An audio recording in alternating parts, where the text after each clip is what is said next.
Joo, Tarton rauha vuosipäivää 14.10.1920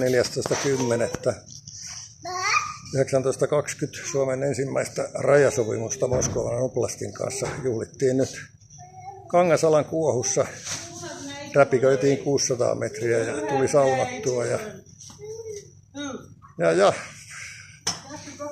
vähän naatiskeltua vesihieronnasta tukkaputkella ja arpikin on paranemassa päästä, että siinä tuli tämmöinen sormen mittainen 20. syyskuuta, kun ottia saatu kivikkoon, kun kuvasi lapsenlasta raparperipenkissä, niin lesi turvalleen. Mutta Herran siunausta, jatkamme harjoituksia ja lähdetään kohti Tamperetta. Se on moro, sanokoon meitä toisilleen. Otetaan, kun Moskovan oblasti tässä romahtaa, niin omamme korkoineen takaisin. Kansakunnallinen viesti eduskuntavaaleissa Tampere-Pirkanmaa 2027.